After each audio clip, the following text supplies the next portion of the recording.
Hello friend, आज का topic आपके लिए बहुत इंटरेस्टिंग होने वाला है। आज का टॉपिक मैं आपके लिए बहुत इंटरेस्टिंग टॉपिक लाया हूँ। शंकर भगवान को भस्म से इतना प्यार क्यों है, इसके पीछे का कारण क्या है। आज का स्टोरी बहुत ही सिंपल होने वाला है, कोई कॉम्प्लिकेटेड स्टोरी नहीं है। ये कहानी उस ऋषि के बारे में है जो जंगल में बहुत तप किया करता था और अपने भोजन में फल के सिवा और कुछ खाता नहीं था। उसके मन में हमेशा ये चलता था, मैं तो सिर्फ फल खाता हूँ। एक दिन अचानक से उसका हाथ कट जाता है और हाथ से पौधे का रस निकलने लगता है। हाँ, खून नहीं निकलता है, पौधे का रस निकलने लगता है। इतना देखते ही वो बहुत खुश हो जाता है। उसके मन में चलता है, मैं इतना पवित्र हो चुका हूँ कि मेरे शरीर से पौधे का रस निकल रहा है, यानी मेरा जो खून है वो पौधे के रस में बदल गया है। मैं इंसान से बहुत ऊपर उठ चुका हूँ, मैं बहुत आगे आ चुका हूँ, मुझे हराने वाला कोई नहीं है। ऐसा भावना आते ही उसे घमंड हो जाता है। उसे लगता है सब इंसान तुच्छ हो चुके हैं, मैं सर्वश्रेष्ठ हो चुका हूँ। ये सब जिससे जो शंकर भगवान देखते हैं उनके मन में आता है। इतने से ही इसे घमंड हो गया है, इसे घमंड तोड़ना पड़ेगा। ऋषि मुनि बहुत खुश रहता है, बहुत घमंड में चूर रहता है। उसके मन में आता नहीं है, उसे लगता है ऐसा कैसे हो सकता है।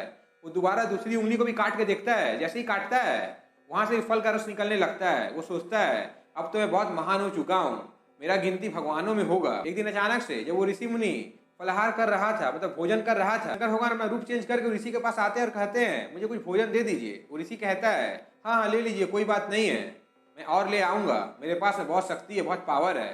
शंकर भगवान कहते हैं ऐसा क्या हो गया है कि तुम्हारे पास में शक्ति कैसे आ गया। मैंने अपने आप को मनुष्य से इतना ऊपर लेके चला गया हूँ कि मेरे अंदर से पौधे का रस निकल रहा है।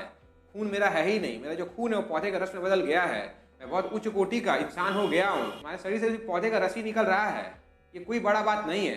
इतना सुनते ही वो ऋषि मुनि गुस्सा हो जाता है और कहने लगता है तुम ऐसा कैसे कह सकते हो। शंकर भगवान उसके हाथ से चाकू ले लेते हैं और अपना हाथ को काट के दिखाते हैं। उनके हाथ से भस्म निकलने लगता है। इतना देखते हुए ऋषि मुनि उनके पैरों पे गिर जाता है और कहने लगता है आप कौन है, आप अपने असली रूप में आइए, आप कोई मामूली इंसान तो नहीं है, क्योंकि आपके हाथों से भस्म निकला है, इसीलिए आप कौन है, कृपा करके मुझे क्षमा करिए और मुझे अपने असली रूप का दर्शन दीजिए। शंकर भगवान अपने असली रूप में आते हैं और कहते हैं तुम्हारे अंदर से अगर पौधे का रस निकल रहा है तो ये कोई बड़ा बात नहीं है, ये बहुत मामूली सी बात है, इसीलिए घमंड करने का क्या जरूरत है।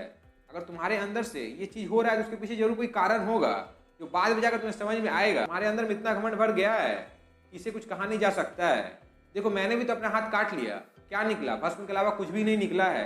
इसका यही मतलब है कि हमारा जो शरीर है इसको एक दिन भस्मी हो जाना है। इतना सुनते ही ऋषि मुनि लज्जित हो जाता है और उसका घमंड चूर चूर हो जाता है और शंकर भगवान से वो कहने लगता है मुझे माफ कर दीजिए, मैं सही में घमंडी हो चुका था। शंकर भगवान कहते हैं घमंड का यहाँ पर कोई बात है ही नहीं, तुम्हें समझना चाहिए तुम्हारे पास में कोई शक्ति है, उसे सही काम में लगाने की जरूरत है, गलत काम करने की जरूरत नहीं है, घमंड करने की जरूरत नहीं है, नहीं तो वो शक्ति तुम्हारे पास में ज्यादा देर तक रहेगा नहीं। इतना कहते शंकर भगवान से अंतर ध्यान हो जाते हैं और ऋषि मुनि अपना लाइफ को फिर जैसे पहले जी रहा था वैसे ही तब बल में लग जाता है और उसके अंदर में एक पैसा का घमंड नहीं रहता है।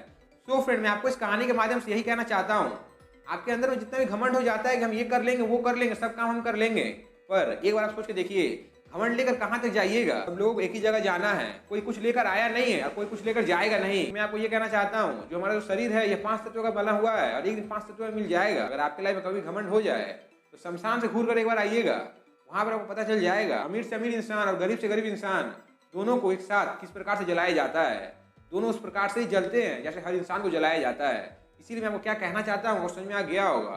और शंकर भगवान इसलिए अपने शरीर में भस्म लगाते हैं क्योंकि शंकर भगवान अपने भक्तों को ये बताना चाहते हैं इंसान को एक दिन राख बनना है, तो घमंड किस बात का है, इसीलिए वो भस्म लेकर अपने शरीर में लगा लेते हैं और दुनिया को ये संदेश देते हैं कि हमारा जो शरीर है ये भस्म के अलावा कुछ भी नहीं है, सिर्फ 5 तत्वों का बना हुआ एक मशीन है, इसे हमें ठीक प्रकार से चलाना है। जिस प्रकार से दुनिया में हर इंसान आए हैं वैसे ही हम आए हैं और जिस प्रकार से हर इंसान जाते हैं वैसे ही हमें जाना है। तो घमंड किस बात का करना है, इस बीच का जो लाइफ है ये लाइफ को किस प्रकार से जीना है ये हमें तय करना है। वीडियो बनाने का मोटिव आपको पता चल गया होगा। आज के लिए बस इतना ही। आपने चैनल पहली बार सब्सक्राइब कर बेल को प्रेस करें और वीडियो को लाइक और शेयर करें। Thank you.